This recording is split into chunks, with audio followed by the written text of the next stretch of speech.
Could you possibly explain to me the reasoning behind the tax law that allows pension monies to be claimed tax-free by the heirs or beneficiaries of the pensioner if they die under the age of 75, but the monies become taxable if the pensioner dies after the age of 75? Scroll down to find out how to ask your pension QUESTIONSteve Webb replies. To understand the rationale for the way pension pots are taxed on death, it is worth looking at how the system has evolved over the years, particularly with regard to the significance of turning 75.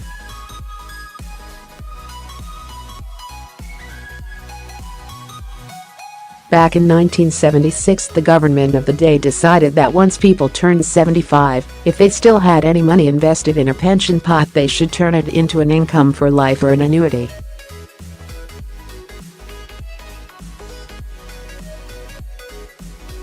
This was a time when a healthy 65-year-old man could only expect to live into his late 70s.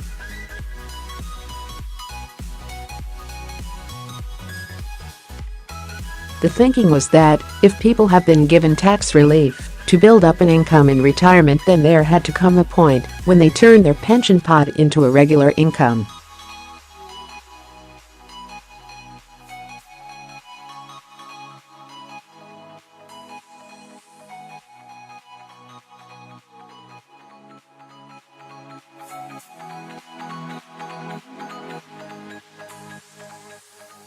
As time went by, this requirement became increasingly unpopular as people started to live longer and wanted to go on investing their money rather than buying an annuity.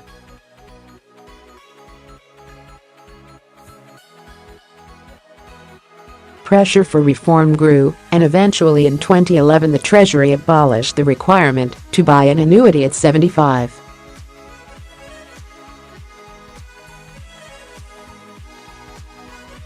This then raised the question of how money left in pensions should be taxed. The government decided in 2011 that any money left in a pension when someone died over the age of 75 should be taxed at the relatively high rate of 55%.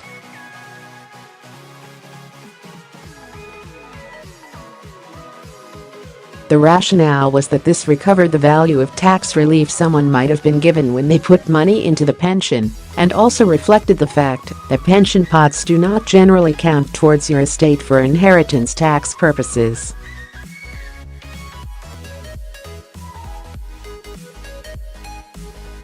In other words, the government still thought that the right thing for people to do in later retirement was to turn their pension pot into a taxable income, and if you died without doing so, there would be a big tax bill to pay.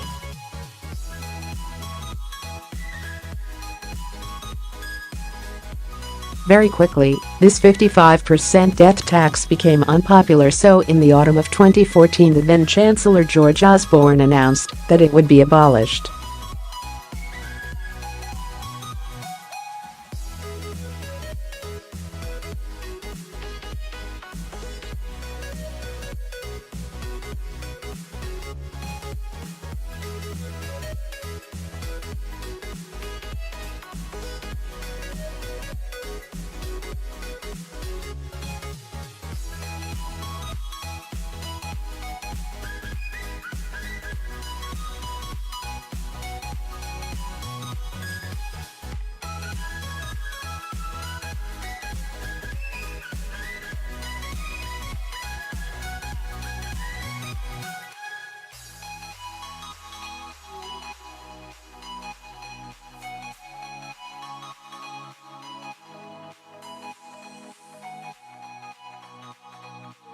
If you carry on investing into later retirement rather than buying a taxable annuity, then your heirs do pay tax, but only at their own normal income tax rate.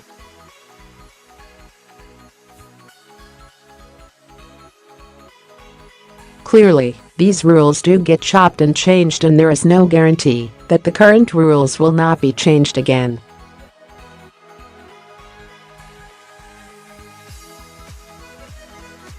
The current tax treatment is seen by many as very generous and arguably helps people to avoid inheritance tax by putting their money into a pension, and it is possible there could be some tightening of these rules in the future.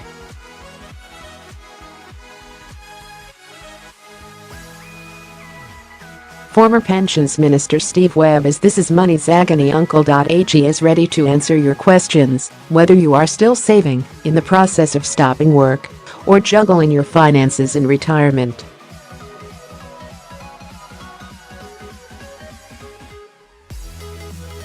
Since leaving the Department of Work and Pensions after the May 2015 election, Steve has joined pension firm Royal London as Director of Policy.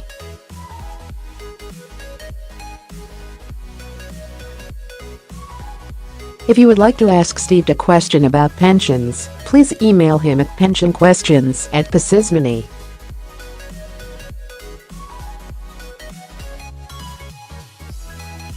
Co.uk. Steve will do his best to reply to your message in a forthcoming column, but he won't be able to answer everyone or correspond privately with readers.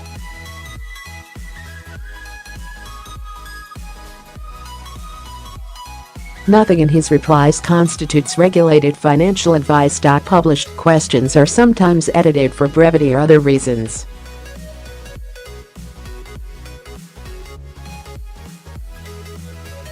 Please include a daytime contact number with your message. This will be kept confidential and not used for marketing purposes.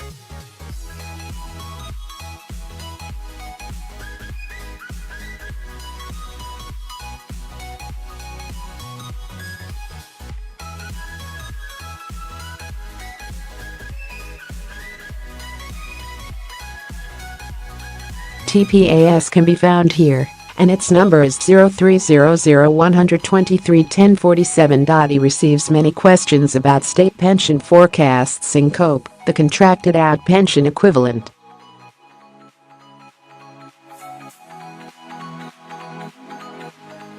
If you are writing to Steve on this topic, he responds to a typical reader question here.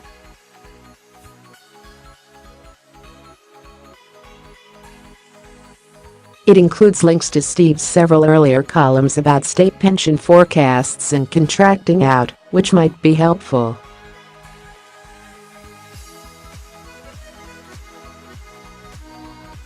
If you have a question about state pension top-ups, Steve has written a guide which you can find here.